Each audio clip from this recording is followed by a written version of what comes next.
표현해야 사랑이다. 이것이 오늘 말씀의 주제입니다. 여름에 무덥고 힘겨운 삶을 사시는데 싱그러운 사진 몇 장을 좀 먼저 보여드릴까 합니다. 사진을 보겠습니다. 참 아름답죠? 우리 교회 김학래 집사님이 촬영한 그래갖고 전시를 했던 사진, 전북 영남에 있는 월출산 천왕봉의 일출의 모습입니다. 참 아름답죠? 대한민국이 이렇게 아름답습니다. 다음 사진을 보겠습니다. 여기 어딘지 아세요? 배병우 사진작가가 찍은 제주도 높은 오름에서 본 성산 일출봉의 일출의 모습입니다. 아주 굉장히 아련하죠? 선으로 이렇게 빛이. 그리고 저 원본 프린트를 보면 그 높은 오름 꼭대기에서 찍은 건데 그 분지에 디테일이 살아 있습니다. 참 멋집니다. 우리나라에 이런 것이 있구나라고 감동이 옵니다. 다음 사진을 보겠습니다. 대중작가 중에 참 유명한 마이클 케냐라고 있습니다. 그 케냐가 우리나라 꽃지에서 촬영한 것입니다. 장노출 기법으로 썼는데 바다예요, 저게. 바다인데 거의 그냥 흰 여백지 같죠. 자세히 보면 약간의 디테일이 살아있는데 장노출, 길게 카메라를 열어서 한 20-30분 이상, 1시간 정도 열어서 찍으면 저런 사진이 나옵니다. 아까 사진은 있는 모습을 그대로 찍었는데 저 사진은 있는 사물을 내 마음의 심상에 투여해서 마음의 상태를 표현한 심상사진이죠. 다음 사진 보겠습니다. 제가 제일 좋아하는 마이클 케냐의 사진입니다. 섬을 찍었는데 심플하지요. 또 바다에 비친 반영의 모습. 좀 뭘 말하는 건가? 일단 느끼세요. 그 다음 사진 보겠습니다. 우리나라 국립현대미술관에 소장되어 있는 한정식 작가의 궁궐을 찍은 모습입니다. 대개 궁궐 그러면 처마미 나오고 뭐 근정전 써 있고 이러는데 저기 기둥을 찍었어요. 기둥. 궁궐의 기둥. 그리고 빛이 보이죠? 니은자로 보입니다. 자, 저렇게도 표현을 하는구나. 그죠?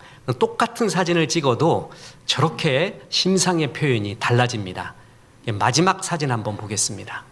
제가 찍은 겁니다. 앞에 거에 비해서 왜 이렇게 후져 보이는지 좀 안 보일 건데 그랬습니다. 올림픽 공원에서 운동을 하다가 찍은 자화상입니다. 저기 저의 얼굴이 보입니까? 얼굴은 안 보이고 형체는 보이죠? 저기서 그 디테일, 저 바위의 디테일도 참 멋있습니다. 하늘을 향해 있는 저 화살표 같은 모습, 그 가운데 서 있는 나, 그리고 빛이 비치고 이걸 표현하고 나니까 그렇게 좋습니다. 자화상 그래갖고 차렷하고 기순용사처럼 서가지고 자기 얼굴 찍는 것만 자화상은 아닙니다. 나는 이렇게 살고 싶다. 또 이런 심상의 표현이 다를 수가 있죠. 풍경을 보는 것도 중요하지만 표현을 하잖아요. 그럼 완전히 다른 세계입니다. 18편에 보면 여호와 우리 주여 주의 이름이 어찌 그리 아름다운지요. 주의 손가락으로 만드신 주의 하늘과 주께서 베풀어 두신 달과 별들을 내가 보으니 뭘 감동하냐면 주님이 지으신 하늘과 별과 달, 그게 너무 웅장하대요. 그걸 감동을 해요. 근데 또 하나 감동하는 게 뭐냐면 그것을 보고 느끼고 있는 내가 이것을 느끼고 있다니. 하나님의 형상만이 느낄 수 있는 거예요.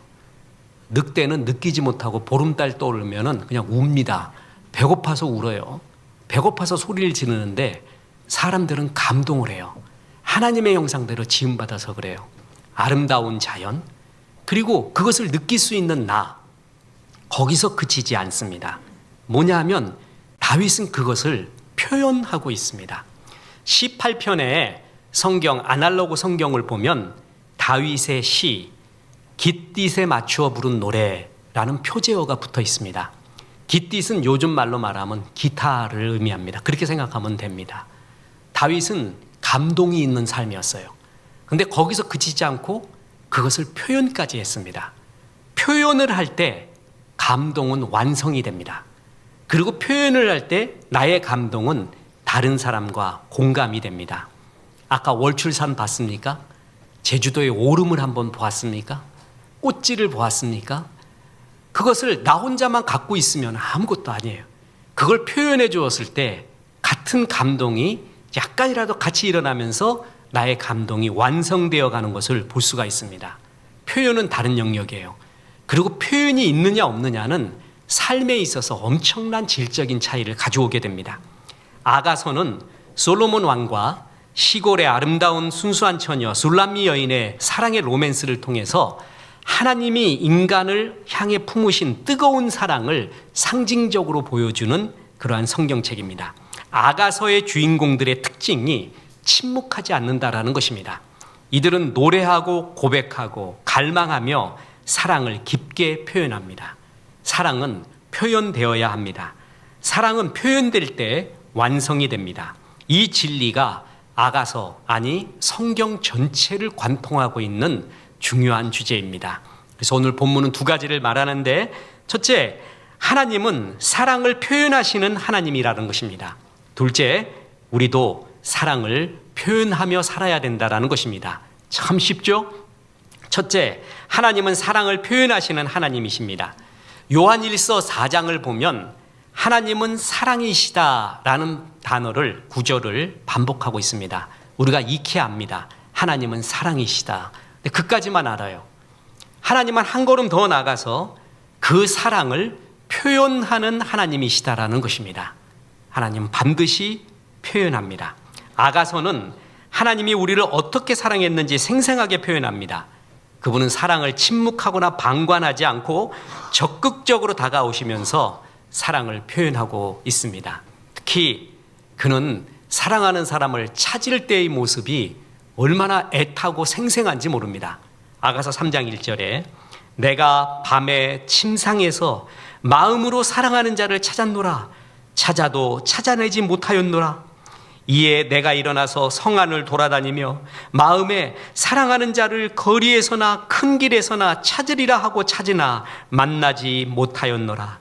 성 안을 순찰하는 자들을 만나서 묻기를 내 마음으로 사랑하는 자를 너희가 보았느냐 하고 그들을 지나치자마자 마음에 사랑하는 자를 만나서 그를 붙잡고 내 어머니 집으로 나를 잉태한 이의 방으로 가기까지 놓지 아니하였노라.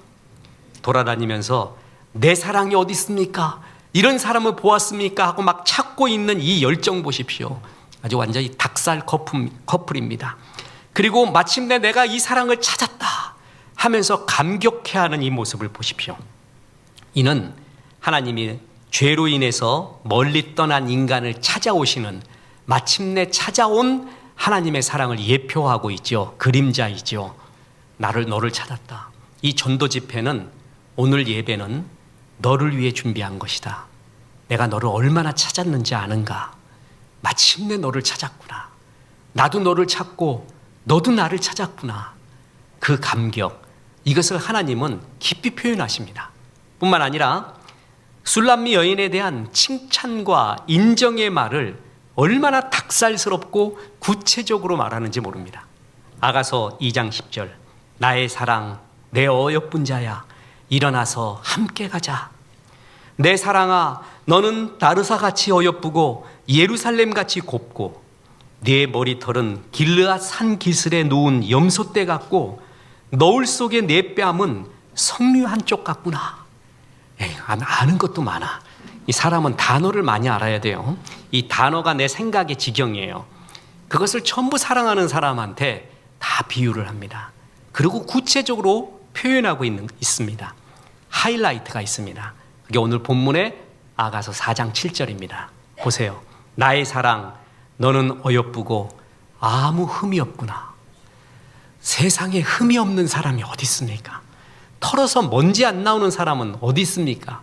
특히 부부로 같이 살면서는 얼마나 많은 흠을 보고 거기에 실망하고 낙담하고 속았구나 소리도 하면서 별소리 다 하는 게 우리 인생 아니에요? 근데 너는 흠이 없대요. 원래 이 말은 하나님께서 우리에게 남겨진 죄와 죄성에도 불구하고 예수 그리스도로 말미암아 의인된 우리가 흠없는 자로 여겨주신다라는 그리스도의 구속론에 대한 그림자의 이야기입니다. 그러나 또 하나의 의미가 있는데 사랑하는 사람에 대한 극찬의 표현입니다. 흠이 없다 할 정도로 극찬합니다. 저는 우리 집사람이 얼굴 좀 어때요? 지금 많이 말랐는데 뭐가 났는데 어때요? 그러면 뭐 이렇게 말합니다. 아무 흠이 없다고요. Don't worry, be happy. 아무 흠이 없다고 말해버립니다. 그냥 그게 가정에 얼마나 화평하는지 모릅니다. 그래, 문제가 여기지. 요 짝대기야. 여기도 문제야. 여기도 문제야. 여기도 문제야. 그걸 말할 필요가 없어요. 그냥 흠이 없구나. 그러면 됩니다. 올드한 수필가 중에 나는 이 사람이 우리나라 수필가 중에 랭킹 최고가 아닌가 개인적으로 생각하는 분이 있는데 피천득입니다. 난 지금 현대의 많은 수필가를 봐도 이분처럼 잘 쓴 건 못 봤어요. 이분이 지금 여러 수필이 뭔가를 보여주고 있잖아요. 그런데 딸 서영이라고 있습니다. 서영이를 그렇게 좋아하고 아내를 좋아해요. 서영이 낳고 난 다음에 걔가 이렇게 세수를 했어요. 그러니까 그 서영이의 얼굴에서 뚝뚝 떨어지는 물방울이 5월의 그 어떤 햇살보다 더 싱그럽대요. 저것처럼 아름다운 게 어딨니? 사랑하는 사람이 세수하고 나오는 그 모습, 이런 것들을 표현을 굉장히 아주 육감적으로도 멋있게 시적으로도 적어요. 아내에 대한 사랑도 그렇고. 그래서 이 사람이 제자들이 피천득을 찾아갑니다. 당신은 어떻게 이렇게 행복한 삶을 삽니까? 라고 말했더니 자기 삶의 철학의 비밀을 하나 말해줍니다. 그게 뭐냐면 내 아내와 딸이 나한테 과분하다고 여긴대요. 자기는 항상 그 마음으로 산대요. 부부지간이 제일 힘들 때가 어느 때예요? 그냥 나보다 항상 밑으로 봐요. 내 아내를, 내 남편을. 그래서 우습게 여기는 거예요. 무시하고. 그때부터가 갈라지는 거거든요. 힘들어지는 건데 자기 아내와 딸을 자기보다 낫다. 내가 이런 아내와 딸을 얻기에 정말 과분하다. 이렇게 낮게 여긴다는 거예요. 성경 말씀 그대로예요. 남을 나보다 낮게 여기고. 그랬더니 그렇게 행복하다는 거예요. 아니, 이런 아내를 하나님이 나한테 주셨다니, 이런 딸을 하나님이 나한테 주셨다니, 그 마음을 가지고 있을 때, 그럴 때 그렇게 행복하다는 거예요. 오늘 말씀 그대로예요. 나의 사랑, 너는 어여쁘고 아무 흠이 없구나. 흠이 없다. 내가 무슨 말을 할 수가 있겠는가. 나한테 과분한 사람이야. 이렇게 극찬하고 있는 모습을 보십시오. 아가서의 사랑은 결코 침묵하지 않습니다. 세세한 부분에 이르기까지 애정의 눈으로 바라보고 그 감탄을 말로 고백하고 있습니다. 이것은 아가서의 주제뿐만이 아니라 성경 전체를 관통하는 하나님의 사랑에 대한 주제입니다. 하나님은 사랑이십니다. 하나님은 우리를 사랑하십니다. 그런데 그 사랑을 반드시 표현하십니다. 창세기에서 천지 창조는 하나님의 넘쳐나시는 능력과 신성, 그리고 사랑에 대한 흘러넘치는, 유출되는 사랑의 표현이었습니다. 하나님을 떠난 인간들에게 수많은 선지자들을 보내서 내가 너를 사랑하니 죄의 길에서 돌아오라고 수없이 고백해 줍니다. 이 사랑의 고백, 사랑의 표현의 하이라이트는 예수님이 이 땅에 오시는 것입니다. 하나님이 직접 말씀이 육신이 되어 우리 가운데 오셨습니다. 그리고 우리를 위해 십자가를 지셨습니다. 이것이야말로 예수님, 하나님이 우리를 향한 가장 명백한 사랑의 표현이었습니다. 사랑은 형용사가 아니라 동사입니다. 하나님이 세상을 이처럼 사랑하사 독생자를 주셨으니, 자, 여기서 동사만 빼보세요. 뭐예요? 사랑하사 주셨으니. 그렇습니다. 사랑은 동사, 상대편이 느끼고 인정하고 바라는 형태로 표현돼야 돼요. 행동으로 나타나줘야 돼요. 품고만 있으면 아무 소용이 없는 겁니다. 하나님은 지금도 우리를 향해서 끝없이 사랑을 표현하고 있습니다. 구약에서 아가서가 하나님이 우리를 향한 사랑의 표현의 하이라이트라고 하면은 신약에 오면은 요한 1서가 그렇습니다. 요한 1서에 보면 끝없이 우리를 향한 사랑의 표현을 해주시는데 요한 1서 2장 7절에 사랑하는 자들아, 3장 2절 사랑하는 자들아, 3장 21절 사랑하는 자들아, 요한 1서 4장 1절에 사랑하는 자들아, 요한 1서 4장 7절에 사랑하는 자들아, 우리가 서로 사랑하자. 사랑은 하나님께 속한 것이니 사랑하는 자마다 하나님께로부터 나서 하나님을 알고, 요한 1서 4장 11절 사랑하는 자들아, 하나님이 이같이 우리를 사랑하셨은즉 우리도 서로 사랑하는 것이 마땅하도다. 얼마나 많이 사랑하는 자들아, 이렇게 말하고 고백하고 계십니까? 하나님은 사랑이십니다. 그리고 그 사랑을 숨기지 않고 표현하시고 말씀하시고 삶으로 보여주신 하나님의 사랑이 여기에 있습니다. 그래서 오늘 본문은 두 번째이자 중요한 결론을 우리에게 말해주고 있습니다. 우리도 사랑을 표현해야 한다라는 것입니다. 우리는 흔히 이렇게 말합니다. 말하지 않아도 알겠지, 이 정도 했는데 쑥스러운데 굳이 말을 해야 하나? 예, 해야 합니다. 왜냐하면 인간은 모두 다 죄성을 가지고 있어요. 그래서 말을 하지 않잖아요. 그러면 상대편을 알 수가 없습니다. 오해합니다. 그리고 자기의 생각대로 하게 됩니다. 그래서 표현하는 것이 하나님의 방식이고 오해를 없애고 관계를 아름답게 하는 주님이 우리에게 주시는 방법이기도 합니다. 아무리 향기로운 꽃도 피어나지 않으면 향기를 전할 수가 없습니다. 아무리 깊은 사랑도요, 말로, 행동으로, 얼굴로, 눈빛으로 전달되지 않으면 오해가 됩니다. 사랑은 상대편이 이해할 수 있고 공감할 수 있는 방법으로 표현되어야 합니다. 그래야 사랑이 완성이 되어가는 것입니다. 그래서 하나님과 이웃을 향해 말과 삶을 통해 사랑을 표현해야 한다는 것입니다. 울리지 않는 종은 고철덩어리입니다. 붙이지 않는 편지는 아무리 꽃편지라 할지라도 그냥 종이 조각입니다. 펼치지 않는 우산은 비를 막을 수가 없습니다. 읽지 않은 책은 라면 받침대로 씁니다. 그리고 세워놓지 않는 광개토 대항비는 잘못하면 빨래판으로 사용합니다. 표현되지 않는 사랑은 도착하지 않은 선물과 같습니다. 다 표현되어야 합니다. 저는 어느 독립유공자가 국가에다가 나도 독립유공자니까 후원을 해주쇼라고 후원서를 냈다가 퇴짜 맞은 아주 에피소드가 하나 있었습니다. 그거 보고 얼마나 웃었는지 모릅니다. 이 사람이 독립유공자라고 자기가 신청을 했어요. 뭘 했습니까? 그러니까 자기는 일제시대 내내 이불 속에서 대한독립 만세를 외쳤대요. 이불 덮고 밖에 나가면 위험하니까, 그거 뭐 총 맞을 수도 있고 칼 맞을 수도 있으니까 이불 덮어놓고 계속 대한독립 만세 만세 그랬대요. 자기가 이렇게 간절히 대한독립 만세를 외쳐서 8.15 광복을 이룬 거래요. 이 사람 독립유공자 인정 받았겠습니까? 못 받았겠습니까? 당연히 못 받죠. 이불 속에서 아무리 말을 하면 무엇이 소용이 있습니까? 잠언 27장 5절에 보면 이런 구절이 나옵니다. 면책은 숨은 사랑보다 나으니라. 개역 한글에서는 책망은 숨은 사랑보다 나으리라 이랬어요. 두 개가 대비되고 있죠. 책망은 말로 하는 거예요. 책망 맞는 거 좋아하는 사람 어디 있습니까? 이 세상에서 제일 쉬운 거, 남을 지적하고 남의 잘못을 책망하고 말해주는 거 제일 쉬운 거예요. 제일 어려운 거는 자기를 돌아보는 거죠. 책망하는 거 다 싫어요. 그런데 말로 사랑 때문에 책망을 하는 것이 차라리 듣기 싫어도 숨은 사랑, 이불 속에서 사랑한다고 말하고 있고 내 마음 알겠거니 하고 있는 숨은 사랑보다는 오히려 말하는 책망이 더 낫다 할 정도예요. 그만큼 뭐냐 하면은 표현이 정말 중요하다는 거예요. 다시 말합니다. 사람은 죄성이 있어요. 그래서 아무리 시간이 지나도 상대편을 다 알 수가 없습니다. 그리고 자기 생각 같겠거니라는 착각을 해요. 자기의 눈이 밝아졌다라는 착각 속에 있어요. 그게 죄성이거든요. 상대편은 전혀 그렇게 생각하지 않고 있는데 그것을 표현하지 않고 숨은 사랑으로 갖고 있으면 아무 소용이 없다라는 것입니다. 그래서 사랑은 반드시 드러나져야 됩니다.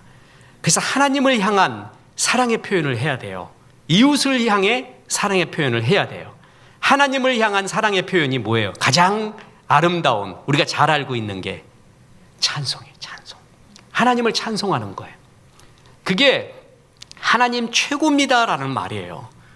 여러분, 저는 체질상으로도 그렇고 개인적으로 찬양도 여러 부류가 있거든요. 근데 제일 좋아하는 찬양의 부류가 뭐냐면 그냥 주님만 높이는 찬양이에요. 그래서 뭐냐면 예수 이름 찬양, 예수 이름 찬양, 예수님 찬양, 예수님 찬양, 주의 이름을 부르는 자는 구원을 얻으리로다. 그냥 하나님만 높이는 찬양이 있잖아요. 그게 그렇게 좋아요. 뭐 물론 고백적인 찬양, 또한 간증적인 찬양, 회개의 찬양도 다 좋은데 제일 좋아하는 건 그냥 하나님만 높이는 찬양이에요. 그러면 엄청난 힘을 얻어요. 여러분 보세요. 아들놈이 딸놈이 와가지고 우리 엄마 아빠가 최고야. 나는 앞만 돌아봐도 그 최고야. 이런 말 자꾸 한다고 해봐요. 그 말을 하나도 안 싫어요. 억만 번 떠들어도 기분 좋은 말 사랑해. 듣기 좋은 꽃노래도 3번 들으면 지겨워요. 근데 사랑한다는 말, 당신이 최고라는 말은 억만 번 들어도 괜찮아요. 그러면 용돈 팍팍 줍니다. 아빠 오늘 축구하다가 유리창을 깼네. 근데 난 우리 아빠가 최고야. 우리 아빠 충분히 해결할 수 있고 난 정말 우리 아빠 최고야. 아무 말 않고 그 얘기해요. 주눅 들고 와가지고 또 깼는데 내 인생이 왜 그런지, 나는 왜 이렇게 살지, 막 이런 놈보다도 이렇게 배짱 있는 놈이 얼마나 좋아요. 우리 아빠 믿고 최고라고 하는 애가 정말 좋아요. 그죠? 그러면 용돈 막 주고 싶어요. 하나님 찬양이 그거예요. 하나님만 정말 높여보세요. 높이면 하나님이 제일 좋아하십니다. 우리 아버지 최고라는 말을 하나님도 내가 너를 지은 이유가 뭐라 그랬어요? 내 백성은 내가 지었나니 나의 찬송을 부르게 하려 함이라. 찬양받고 싶어서 이렇게 지었다는 거예요. 하나님에 대한 사랑의 표현, 찬양입니다. 예배입니다. 그리고 하나님의 마음인 아버지, 내가 이제 아빠를 사랑해요. 난 진짜 그래서 우리 아빠를 닮고 싶어요. 우리 아버지의 삶이 너무나 멋져서 아버지의 삶을 닮고 싶어요. 이것처럼 영광스러운 게 어디 있어요? 그게 성화예요. 성화가 뭐냐면 예수님의 인품, 그 인격, 그 마음을 담아가고 싶다는 거예요. 너무 사랑해서. 난 우리 엄마 같이는 안 살 거야. 난 우리 아빠 같이는 안 살아. 저런 인격으로는 안 살아. 그건 욕 중에 최고의 욕이죠. 근데 뭐냐 하면 우리 아버지 어머니를 정말 존중해서 그 인격과 마음을 내가 정말 담아가고 싶다. 얼마나 사랑스러울까요? 얘가 하는 말이 뭐냐 하면 나는 우리 아버지가 이 세상에서 제일 존경스럽고 사랑스러워요. 나는 그래서 우리 아버지를 닮고 싶어요. 난 우리 엄마가 제일 좋아요. 제일 존경해요. 닮고 싶어요. 그 말을 자식놈한테 들었다고 쳐보세요. 이걸 바꿔보자는 거예요. 하나님의 입장과. 그것처럼 아름다운 게 어딨냐고요. 그 찬양을 받고 싶어하는 게 아버지의 마음. 아버지는, 하나님 아버지는 충분히 역할을 하셨습니다. 모든 걸 내어주신 분, 지금도 사랑하고 있는 분이잖아요.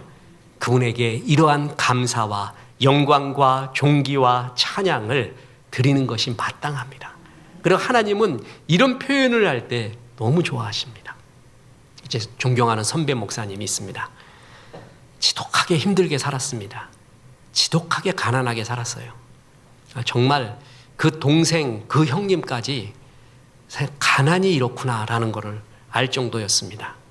그래가지고 밥을 학교에서 이제 싸왔는데 그 밥만 이만큼 신김치하고 싸왔는데 그 밥을 못 먹겠어요. 난 세상에 이런 밥이 있나 싶었어요. 그 목이 안 넘어가요. 껄끄러워갖고 뭐가 좀 섞였나, 자갈이 섞였나 할 정도로 좀 이상했어요. 정부에서 주는 어떤 또 오래된 거였대요.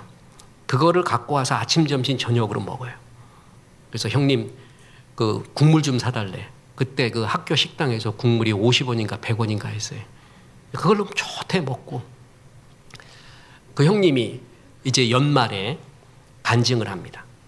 간증을 하는데 이런 젓가락 같은 거에다가 잣을 하나 놓고, 하도 말하라면 그리스도는 되게 오래 말하거든. 간증이 아니라 긴증하잖아. 그래가지고 뭐냐면은 간단하게 하라고 요거 탈 때까지만 말하래. 그래서 잣을 하나 갖다 놓고 잣을 태워요. 그래서 돌아가면서 그것을 연말에 간증을 다 합니다. 짧게. 그런데 이 형님 차례가 왔어요. 난 무슨 간증을 할까? 너무 기대가 됐어요. 이 형님이 잣을 탁 태우는 걸 보더니 여호와는 나의 목자시니 내가 부족함이 없으리로다. 하나님 감사합니다. 이러는 거야. 엄청 부족하거든. 찢어지게 가난하거든.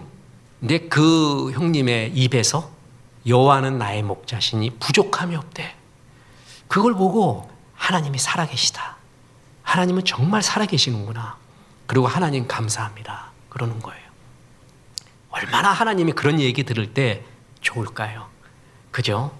그렇게 가난하게 살면서도 우리 아버지 때문에 나는 충만하다. 우리 아버지 때문에 나는 기쁘다. 얼마나 좋아할까요? 그게 찬양이에요. 그래서 이 형님이 제일 많이 부르는 찬양이 뭐냐면 그냥 하나님을 높이는 찬양이에요. 앉아갖고 그냥 하나님 좋아한대. 그럼 힘이 난대요. 그게 찬양의 힘입니다. 하나님에 대한 사랑과 감사의 표현을 해야 됩니다. 뿐만 아니라 이웃, 사랑하는 사람에게서도 표현을 해야 합니다. 미국의 라디오 선교 프로그램의 진행자이자 부부상담 가족치유 전문가인 게리 채프만 목사님이 있습니다. 이 사람은 평생 가정사역을 연구한 분이에요. 이분이 쓴 책이 집대성에서 부부 세미나를 집대성한 책이 5가지 사랑의 언어, 우리 경건 서적에도 추천을 한 적이 있었고 우리나라 말로도 번역이 되어 있습니다. 5가지 사랑의 언어를 조술합니다. 그러면서 무슨 말을 하냐면 사람은 사랑을 느끼는 것이 다 다르대요.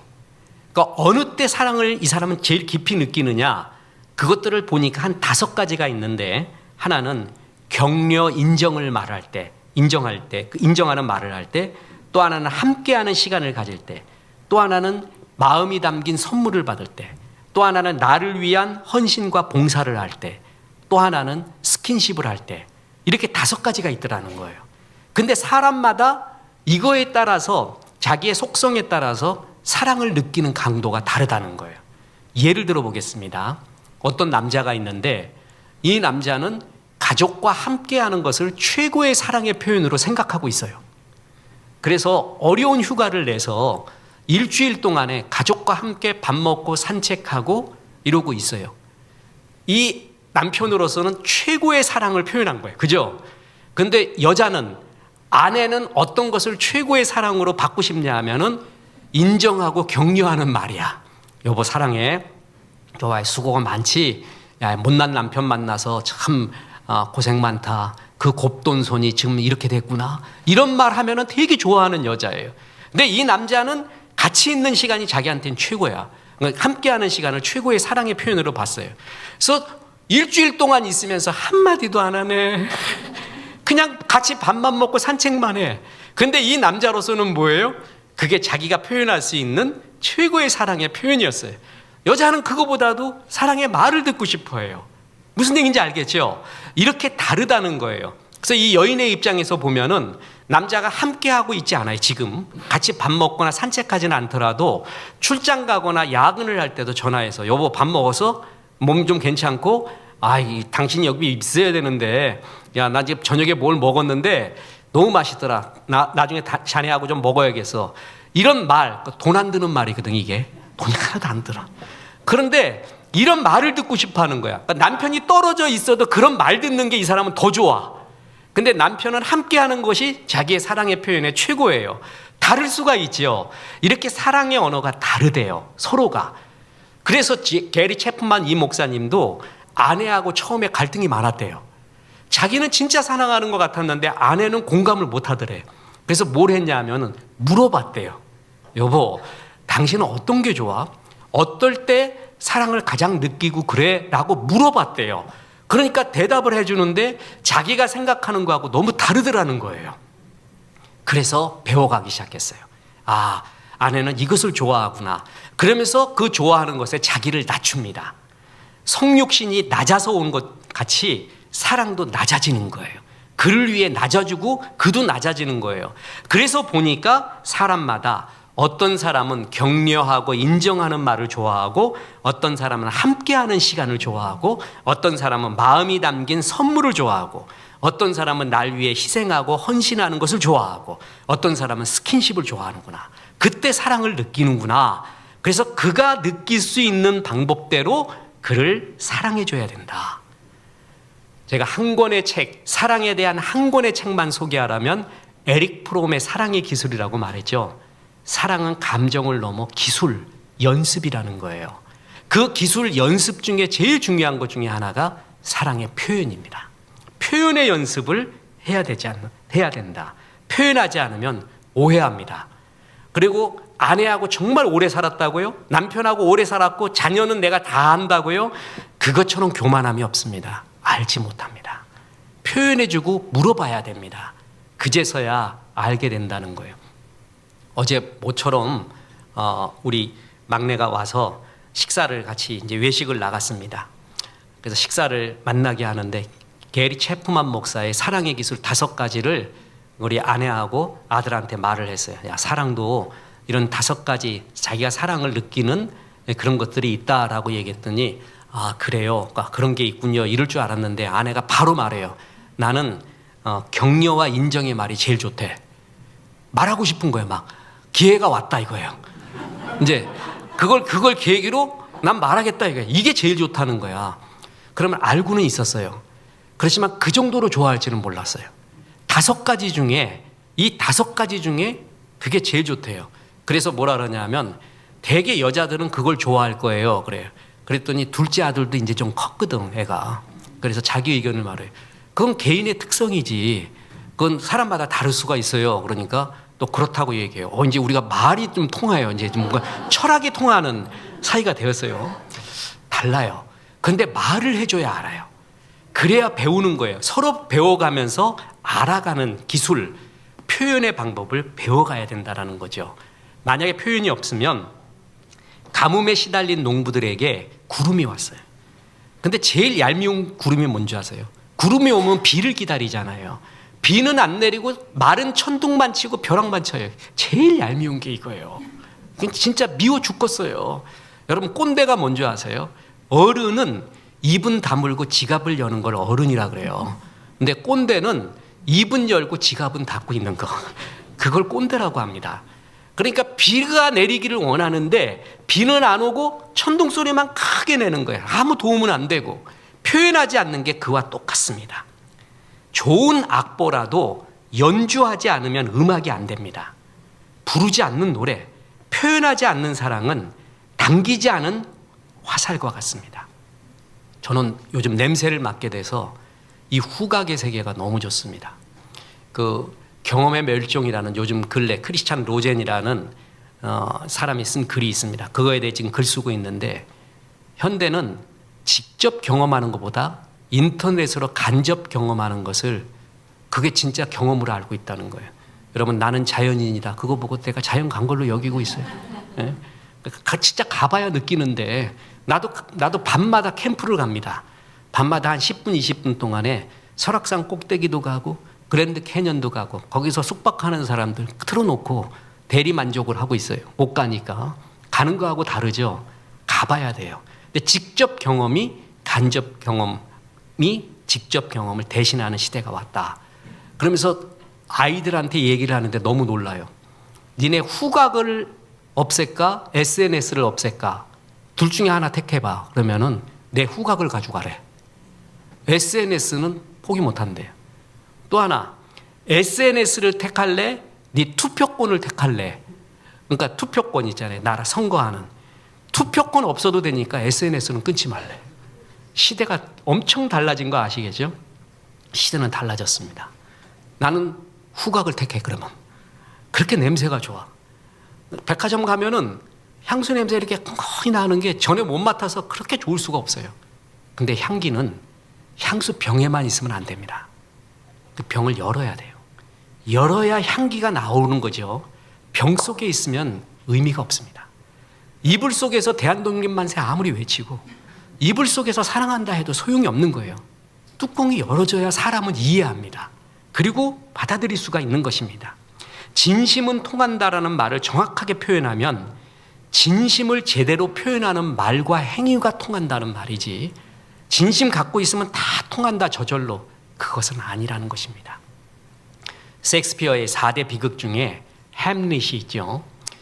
어떤 작품 하나는 해석의 독점은 없죠. 인문학에서 최고의 아름다운 것은 해석의 독점을 허용하지 않아요. 아무리 전문가와 작가가 저자가 이렇게 해석해도요 다른 해석을 할 수가 있는 거예요. 그리고 좋은 작품일수록 다의적 해석이 많아요. 많은 걸 우려낼 수가 있는 거 그런 것들이 정말 좋은 작품의 조건 중에 하나이죠. 햄릿 그러면 우리가 흔히 생각하는 게 그 주인공 햄릿이 증오와 복수에 빠져 인생을 갖다 다 낭비해 버리는 거예요. 그거를 벗어나지 못해요. 그래서 비극이 된 건데 또 하나가 있습니다. 증오에 빠진 광기도 있지만 또 하나의 비극은 그럼으로써 온 사랑의 침묵이에요. 그가 사랑하는 여인 오피리어가 있었거든요. 그 오피리어에게 제대로 된 사랑의 표현을 하지 않습니다. 분명히 사랑했어요. 근데 제대로 된 표현을 안 하니까 오피리어가 오해를 합니다. 나중에 광기에 빠집니다. 물속에 스스로 들어가서 죽습니다. 그랬을 때 햄릿이 오피리어를 껴안고 웁니다. 내가 널 사랑했는데 왜 그걸 몰랐니? 몰랐지, 말을 안 하니까. 그리고 행동을 안 하니까. 그냥 말도 안 하고 수녀원이라 가라 이런 소리나 하고. 그 햄릿의 그 대사 중에 수녀원이라 가라, 이것도 유명한 대사거든요. 사랑하는 사람한테 그런 말은 해서는 안 되는 거죠. 수녀원이나 가라 이런 소리 하니까 날 사랑하지 않나 보다, 당연히 이렇게 여기죠. 그 마음을 어떻게 알겠어요? 그래서 햄릿이 비극에 빠지게 되는 겁니다. 여러분, 우리나라에서 조선 왕 중에 제일 장수하신 왕이 있습니다. 누군지 아세요? 영조. 성경도 많이 읽고 역사책도 많이 읽으세요. 83세까지 사셨습니다. 대단하죠? 그리고 83세까지 산 최장수왕이자 재위 기간이 제일 오래 있었습니다. 52년 했습니다. 그러니까 이렇게 오랫동안 장수까지 하신 그 장수 비결이 뭐냐? 거기 이제 그 역사 학자들이 밝혔는데, 첫째 소식. 하나같이 장수는 소식이더구만. 그러니까 이런 얘기 했더니 어떤 분이 그래요. 나는 대식하고 짧게 굵게 살겠다.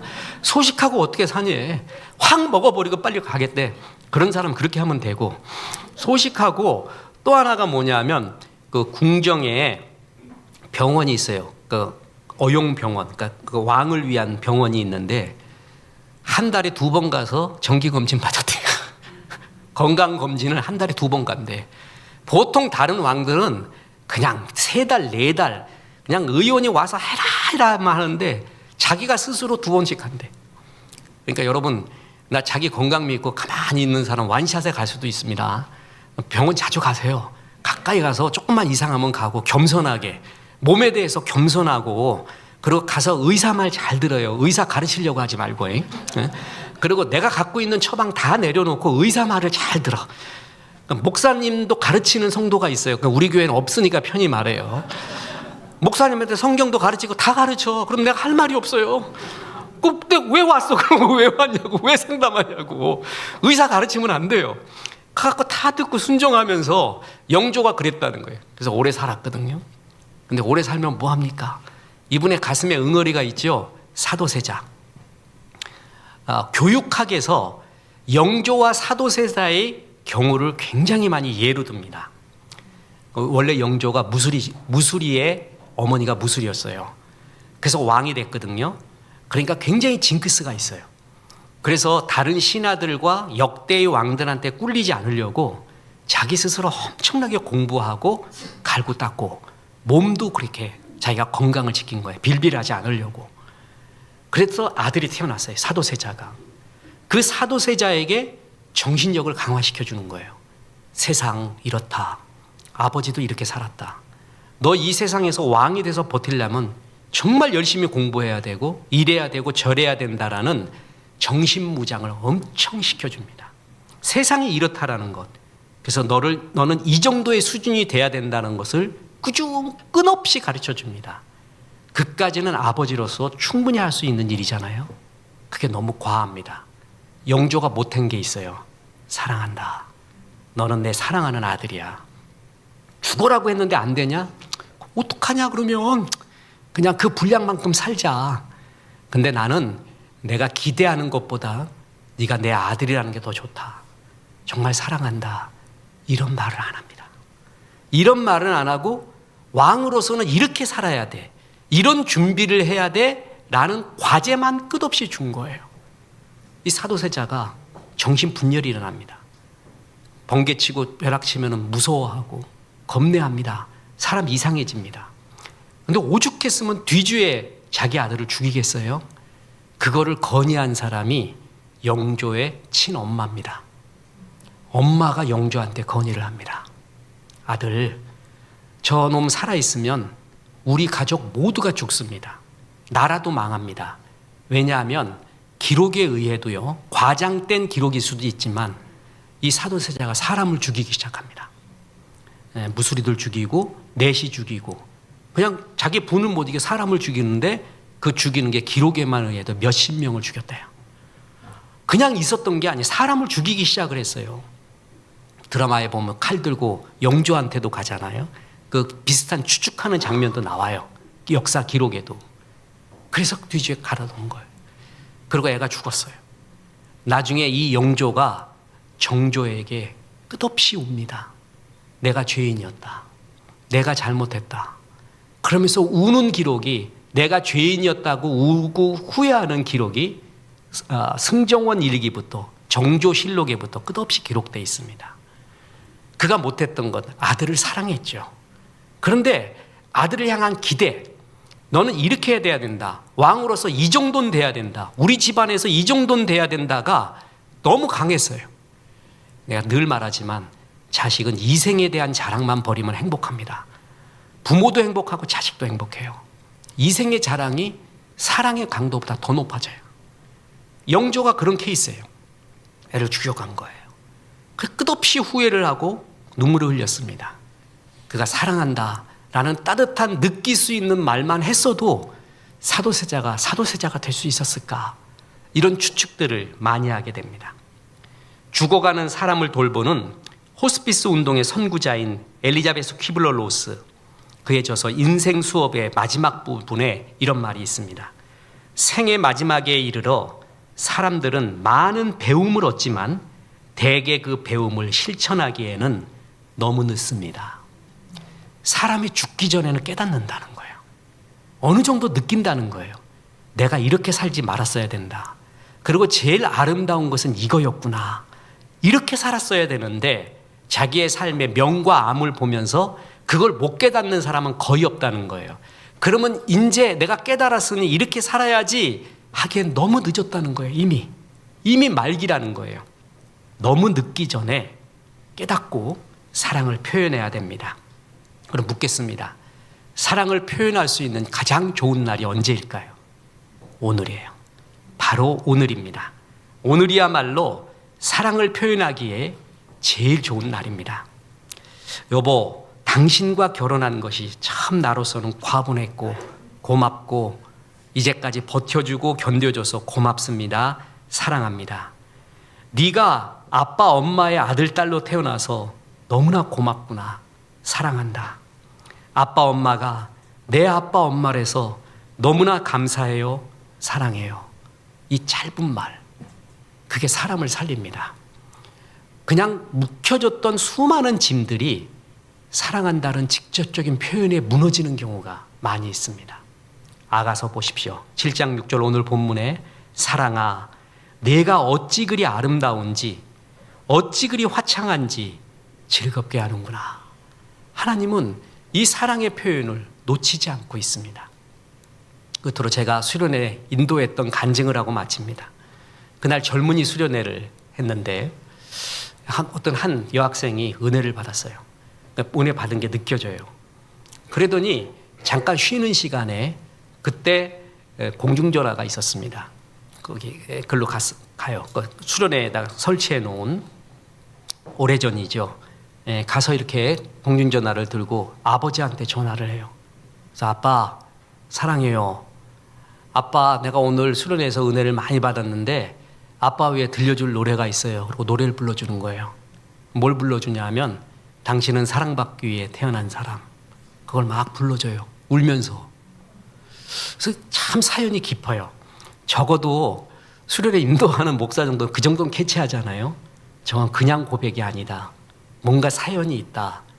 그래서 나중에 물어봤습니다. 그 지도하는 목사님 통해서 어떻게 된 사연인가 봤더니 이 여학생이 아버지한테 너무 폭력을 당했어요. 언어의 폭력, 물리적인 폭력. 그걸 너무 당해서 극단적인 선택까지 생각할 정도의 딸이었어요. 그래서 아빠한테 자기도 복수하는 거죠. 없어졌으면 좋겠어, 우리 아빠. 전 아빠도 아니야, 짐승이지. 우리 아빠 이 세상에서 없으면 좋겠어. 이런 말을 서슴지 않게 하면서 말로 복수를 했습니다. 근데 은혜를 받았습니다. 자기가 생각하기에 아빠한테 못했던 말이 있대요. 그러니까 없어졌으면 좋겠어, 미워 죽겠어, 싫어 이런 말은 했는데 아빠한테 해야 되지만 하지 않았던 말이 하나 있대요. 그게 사랑해요. 날 낳아줘서 고마워요. 이런 말은 한 번도 한 적이 없었던 거예요. 그래서 은혜 받고 난 다음에 그 말을 하는 거예요. 아빠 사랑해요. 그리고 날 낳아줘서 고맙고 아빠 위에 정말 필요한 노래가 여기 있는데 이 찬송을 불러준 거예요. 그 후에 어떤 일이 났는가 모르겠습니다. 그런데 그 아버지가 짐승이 아닌 한, 돌이 아닌 한 딸이 그렇게 말할 때 아빠도 알겠죠. 폭력 쓰는 아빠도 알고는 있습니다. 내가 이래서는 안 된다는 걸 알고 있지만 안 되는 그런 모습도 있을 거예요. 그죠? 그런 가운데 사랑하는 딸이 처음으로 사랑한다고 나한테 말했다. 이런 못난 아버지를 그 아버지가 안 녹을까요? 고백이, 표현이 정말 묵었던 바위, 묵었던 짐을 내려놓기도 합니다. 그렇게 소중한 것이 표현입니다. 하나님은 사랑이십니다. 그리고 그 사랑을 창세기부터 지금까지 끝없이 표현해 오시는 하나님입니다. 하나님을 따르는 우리에게 주님이 오늘도 권면합니다. 너도 표현해다오. 나를 향해 찬양하며 노래하며 나를 사랑한다고 말하다오. 그리고 이웃을 향해, 아내를 향해, 사랑하는 자녀를 향해, 성도를 향해 사랑한다고 말해다오. 이게 하나님의 라이프 스타일, 예수님의 라이프 스타일대로 사는 것이고, 그럴 때 의외로 묵혔던 수많은 문제들이 풀려지는 역사도 일어나게 됩니다. 자, 언제 하라고요? 예, 지금 오늘 하세요. 예배 끝나고 나서 여러분 문자를 하건 뭘 하건 간에 사랑한다고 얘기하세요. 그렇게 좋을 수가 없습니다. 오늘이 구원받을 날이요, 오늘이 고백할 날이요, 오늘이 칭찬할 날이요, 오늘이 표현할 날입니다. 이런 아름다운 오늘을 사시기를 주 예수의 이름으로 축원합니다. 우리 고백합니다. 예수 사랑해요.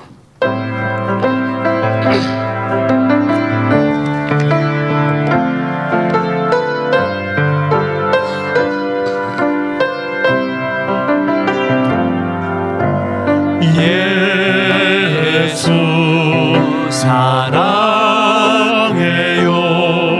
나 주 앞에 엎드려요. 경배와 찬양 왕께 드리네.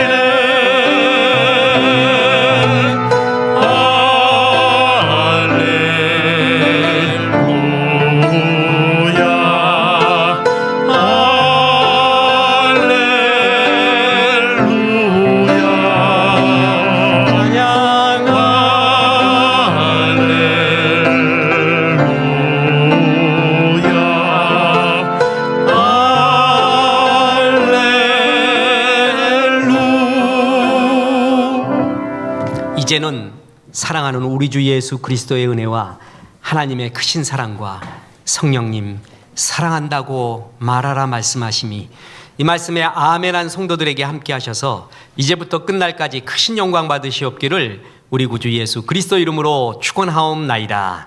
아멘.